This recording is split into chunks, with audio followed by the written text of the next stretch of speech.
Hi, everyone. I'm Tracy Doherty, and I lead the QuickSight team, which is our business intelligence product for AWS. And I'm excited to be here today. We're going to talk about self-service, true self-service for analytics to help everyone get insights from their data. And I'm really excited because we've got two folks from the NFL, Michael and Mike, and they'll talk about next-gen stats as a specific partner that we've been working with on this offering.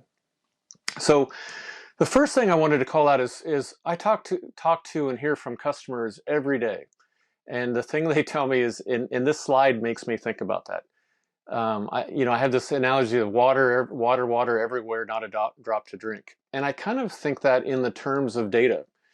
There's been more data created in the last 2 years than there has been in all of history, but yet I can't say that customers tell us they have a lot more insights than they ever did before, which means they're not getting a great use out of that data, or they're having a hard time getting insights to that data to make better decisions. And so this is a pain point that we hear about over and over. And honestly, I think it's a mission of mine and my teams to help solve and help people get insights from their data. So the thing that I hear when we talk to folks is they say, hey, we want to have a more data-driven culture. We want our employees or our users to be able to make decisions and sound decisions based upon real data. And the thing I come back to them is the best way to do that is to give everybody access to tools that can give them insights from their data. And that means it's got to be easy to use. It's got to be interactive. Dashboards is a method. It's got to be embedded in the applications that they're using. And all of those things are all great, but the next phase is how do we use natural language query in this mode? And the concept for this is any user can ask a question and get an answer back quickly from their data. But first, when we think about QuickSight as a whole, it's really the tool to help do this for everyone. And there's kind of four main components I talked to here of QuickSight overall that make this possible. The first thing is, we built this from the ground up for the cloud to be scalable, embeddable, ML powered in a very different way. Not your typical server client relationships that have existed in the industry for a long time. In fact, we don't have client software, nor do we sell servers. So it's really completely in the cloud and at scale that you would expect. So you can go from tens to hundreds of thousands to millions of users in this sense, and you don't have to worry about managing those systems. The second part is embedding this capability in your own applications or your own offerings or your own products. And we see this as a big trend in both enterprises and application builders. The third thing is embedding machine learning into it and machine learning insights. And so in that case, we have things like anomaly detection, forecasting. The thing I'll talk to you in a minute about Q is a very ML-centric application. But we view our job is to make and leverage ML capabilities so that the end user gets the value from it. It's not for scientists per se, it's for the end users to get real insights from that, to find hidden insights from their data. And then the fourth thing is to make it enterprise ready. And this is all the things that you would think about: secure access, connectivity, managing the data across large organizations or large product offerings. And so those are the four pillars that we think about in Amazon QuickSight to drive this data-driven culture. But the thing that we really wanted to press forward to is for the end user themselves. How do they ask questions and get answers to the questions instantly that aren't on their dashboards or the reports that they receive? And this may be this is a challenge I hear over and over, and this is a challenge I have in my own job, even running the team that builds this technology. I'll look at a dashboard every day, I'll look at a report, and it usually drives one or two additional questions that I have. And so I'll ask somebody that works on it and said, hey, I just need the answer to this quickly. And that person, like I have in the story here, usually has a bunch of other things to do, a backlog, and they'll say, hey, I'll get that back to you in a week or so. Well, if you're like me, and you don't lack patience for getting the answer to your question that is usually pretty timely, it doesn't help drive a data-driven culture. You want that answer right away. And so when we built Q, you know, it really came into these key benefits. One is it's a natural language question. So we didn't do it search-based or keyword search-based like you would think of in other offerings. It was natural language. So we wanted the user to ask the question how they would normally ask it, as opposed to some keywords that somebody telling them to. Secondly, we wanted the answers to come back really fast, virtually instantly, and come back in a visual form that they could clearly see and understand. Then we wanted them to be able to ask about all the data that they have access to, not look at a dashboard and go, okay, I can only ask questions about the data on this dashboard, but all of the data sets that they had access to. So it can be broader than the particular dashboard. The last thing, we wanted them to get started in minutes. You know, we didn't want it to be an arduous process where you got to take 6-8 weeks of preparation to get any value from the tool. And then the last thing, and this is probably one, and I'll talk about this a little bit later, this is one of the interesting findings, was by giving the end users this capability and them asking the questions, what we found was by giving access back to the administrators and the authors that were managing the system, telling them what questions users were asking in the form and in the language they were asking them in, gave them great insights to how well or how much they should improve their language or their dashboards or their reports. Because the reality of this is, you found that the most of the people building the capabilities have a very different understanding of the data and knowledge than those using it on the tail end. And their language actually varied quite a bit. And so this is a connection point to actually help everybody do their job a little bit better in driving this data-centric culture. And that's the last point I would say. All of these pieces were required in helping do that. You have to give quick access to the users. They have to be a feedback mechanism so that the people providing the technology can understand what to change. And this circular environment, if you will, is what allows people to want to use these tools. And as they get answers more and more quickly, they will trust the tools quickly, but more importantly, they'll trust the data and they'll make better data-driven decisions as they go forward. So what were the challenges? And as you can probably imagine, there was many. The first one, there's infinite ways people can ask the same question.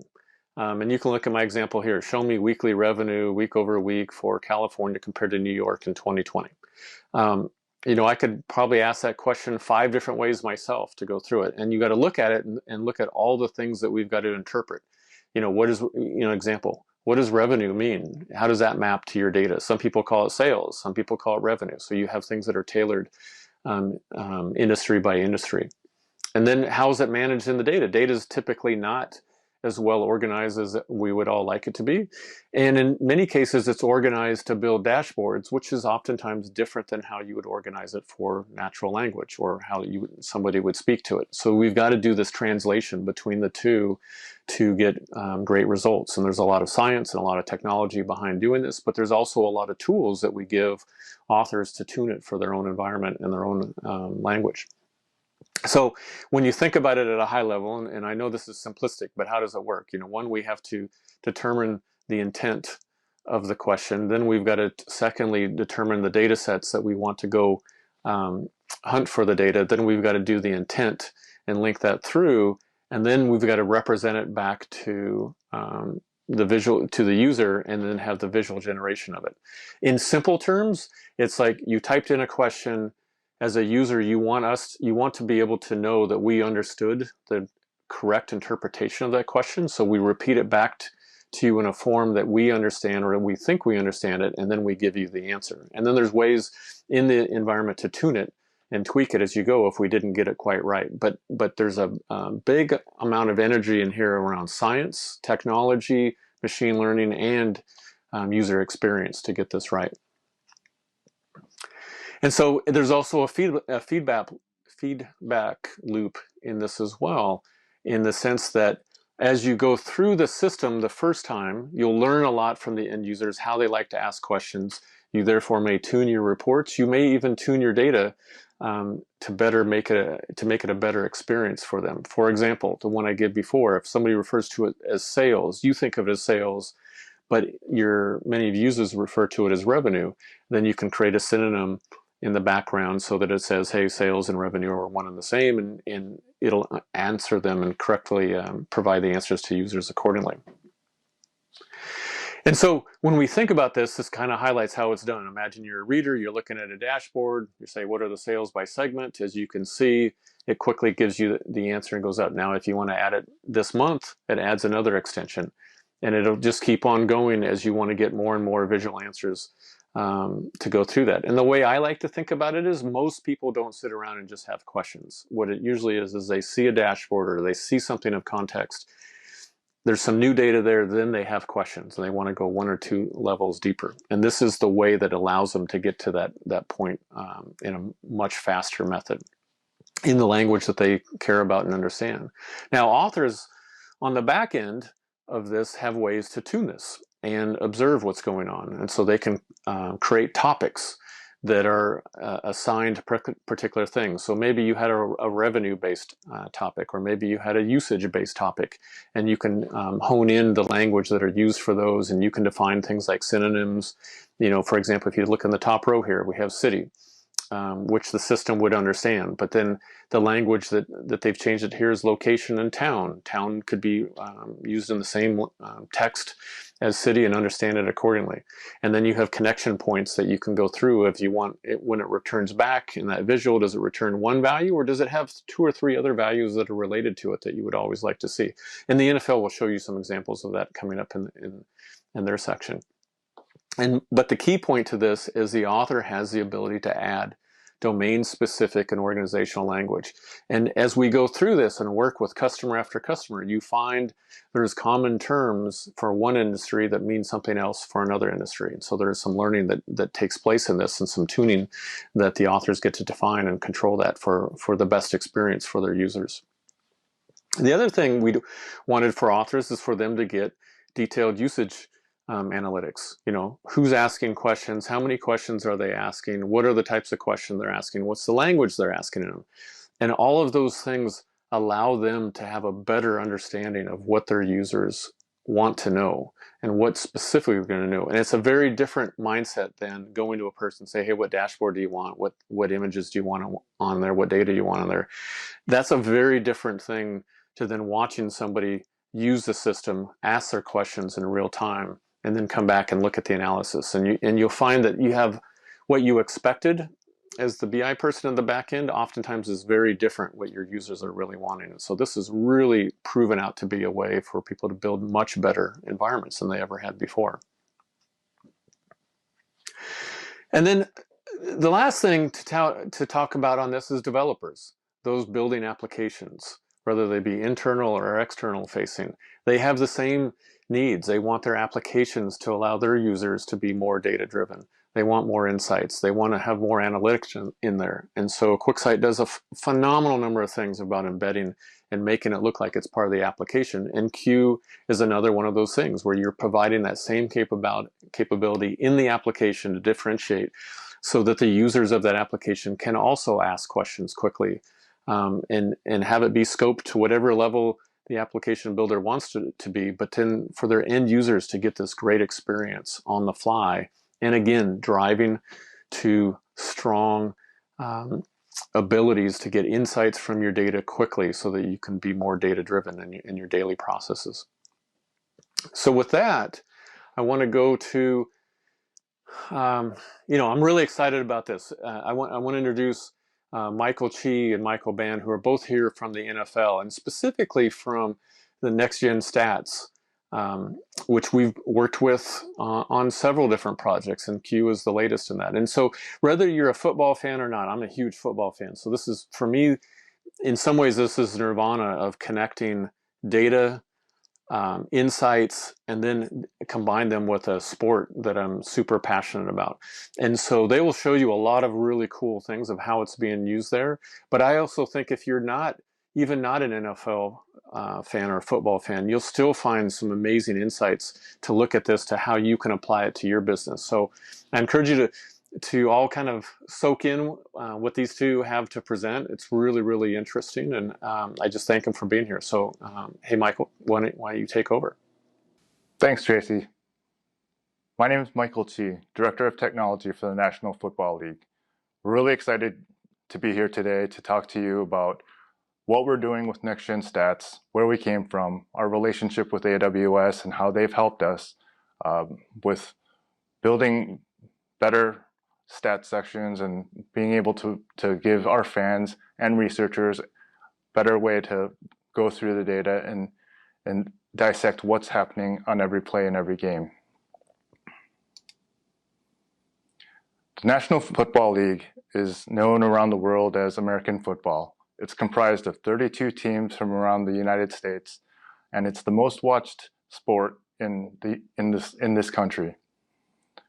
Each week on our Sunday Night Football, we bring in 20 million viewers tune in to watch. Our Super Bowl, which is our championship game, played in the first week of February, it brings in, on average, 100 million viewers. With so many viewers watching NFL football games and such a large platform for us to tell our story, it's our responsibility to make sure that that experience for fans watching the games is as best as possible. And without technology, we wouldn't be able to do it. On Next-Gen Stats, we use technology powered by AWS to make that happen. Next-Gen Stats is known around the league as the player tracking initiative. It really all started with the idea of how can we dissect what's happening on every play in every game to be able to tell a better story to our fans and to do research and for the football community at the clubs to extract more beyond what they were getting or what you were able to get from the traditional box score stats. So with Next-Gen Stats, we decided that was only going to be possible if we track the players and we know exactly where they are in the games. So with Next-Gen Stats, the main pillars of what we do is to capture the data, process it, and then distribute it out, whether it's to broadcasters, back to the teams and coaches, or any third parties so that fans can get access to it. Each NFL stadium is installed with 24 sensors around either in the catwalks or in the bowls. And that system captures the data that is sent from the RFID tags in the player's shoulder pads. And we're also tracking the balls, the pylons and the sticks, and also the officials. And all that data is sent from the RFID tags through the sensors to a server in the hub and shot up over the internet to our infrastructure in AWS.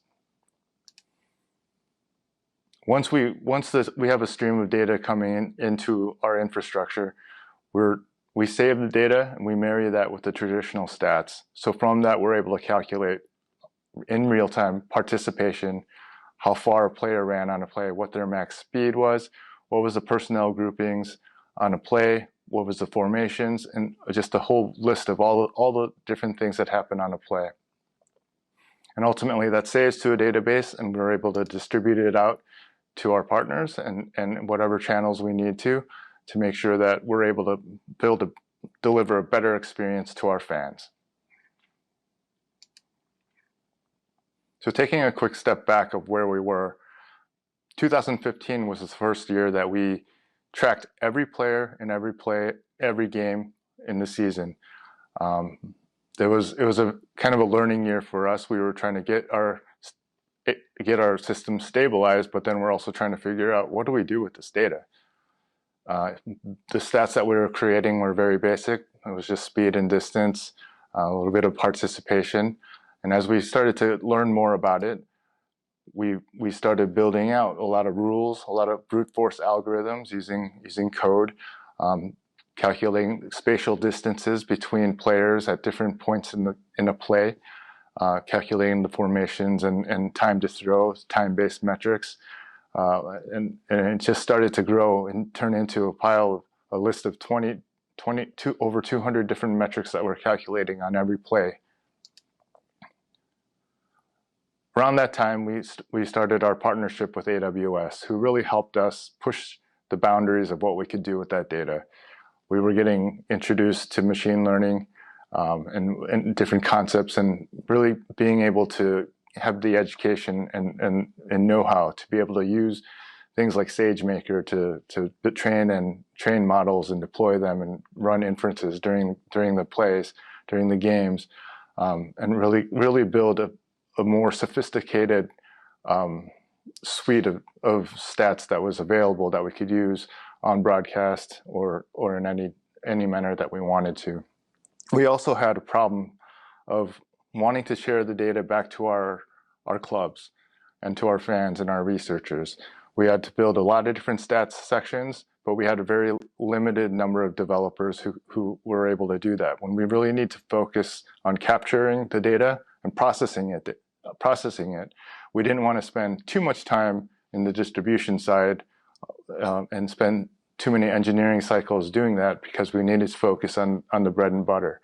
And that's when we were talking to the QuickSight team, and they were able to help us in partnership build embeddable dashboards that we could put on our websites, and it could be curated totally by our product managers and our researchers, and it was something that was built by them and for other researchers. Really helped our engineering team not have to constantly make updates to the website, and we were able to focus on what we needed to do most. And at this point, I'm going to turn it over to Mike Band, who's going to walk us through some of the next things that we're doing with QuickSight. Thank you, Michael.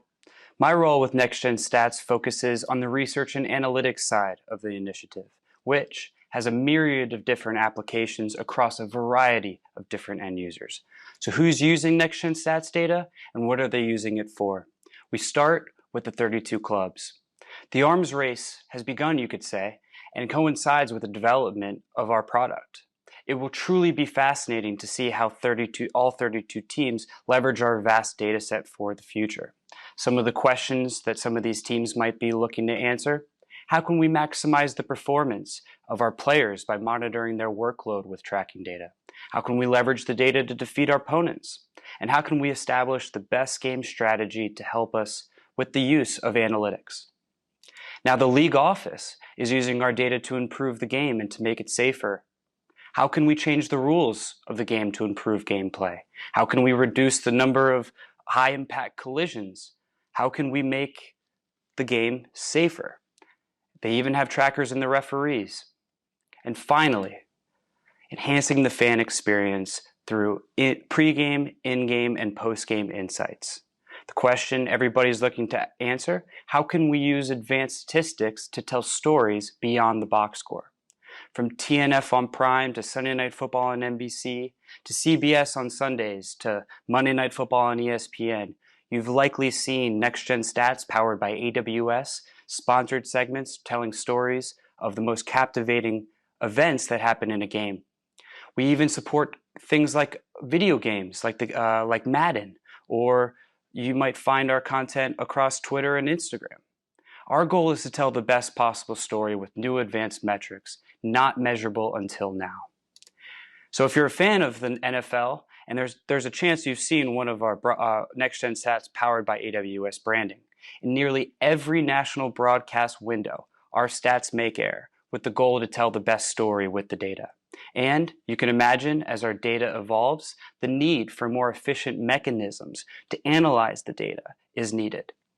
As Mike Chi alluded to with the development of our toolbox, we are certainly capable of answering more complex questions like you see on the screen.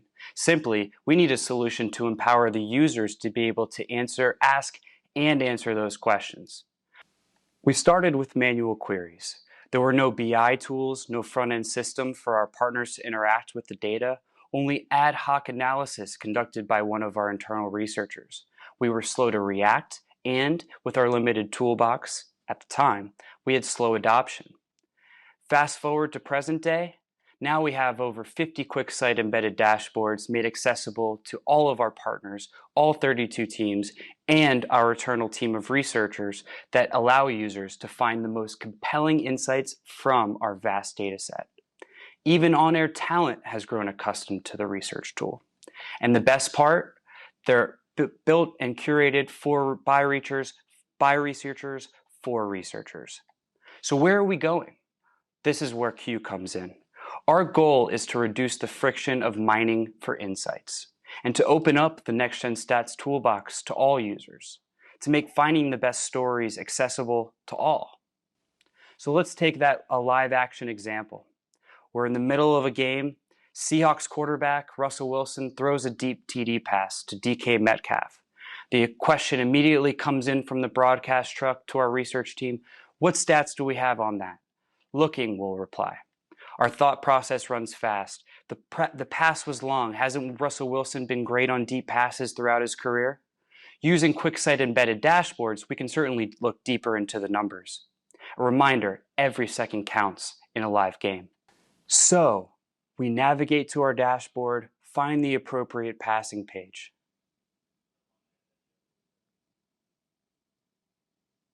We sort by touchdown passes to see who's had the most touchdowns since 2016. Oh wow, Russell Wilson is actually ranked 3rd in the NFL.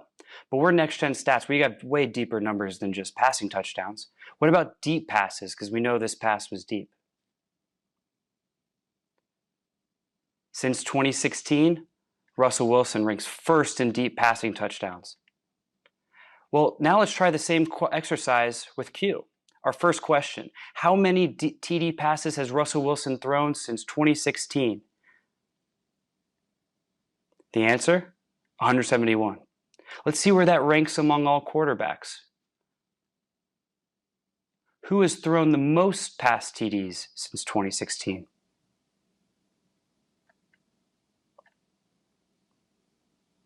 Oh wow, we see names like Tom Brady and Aaron Rodgers right next to Russell Wilson. But we want to ask the deep question. How many deep passes, or where does Wilson rank in deep touchdown passes? And there you go, there's your answer. Russell Wilson ranks 1st in the NFL in deep TD passes. But now we want to go even deeper. What was Russell Wilson's deep completion percentage by season? And what this is going to do is we can look deeper for more context. There might be more stats to uncover. And sure enough, we see that his deep passing efficiency peaked in 2018 and hasn't been as good the last previous seasons. So what do? We go back to that 60 pass touchdowns leads the NFL over the last 6 seasons, and that's good enough context for the broadcast. So as you can see, we can answer 4 questions in the same time it takes to look up 1. From 8 clicks to 1, our goal is to reduce the friction, improve the speed, and allow all users to find insightful information at the tip of their finger without the support of power user researchers. So, how does the whole feedback loop of QuickSight Q work, and how do we make it work for football data? Well, by programmatically understanding how certain questions are asked, our team programs the backend to account for that style of question, creating a feedback loop of NLP training that allows Q to get smarter with every question. By learning the language of our users, we can constantly improve the user experience. Reducing the barrier of entry so that non-experts can become experts, from analysts to researchers to producers to fans. Everyone can be empowered to ask a question and receive an answer from our advanced, vast data set, even you. I wanted to thank Tracy and the QuickSight team for being there every step of the way in terms of the development process for our stats. Tracy, kick it back to you. All right, that was great. Hey, I just, first of all, thank you to Michael Chi and Michael Ban for their great presentation. I hope you found that as interesting as I do. They're doing some great work, and you can see the direction they're going, and I just get really excited about it. And hopefully you all understood where we're going, and this can relate to where you want to go in your business to help drive a more data-driven culture. So please join me in thanking them and thanking all of you for your time and watching today. Thank you.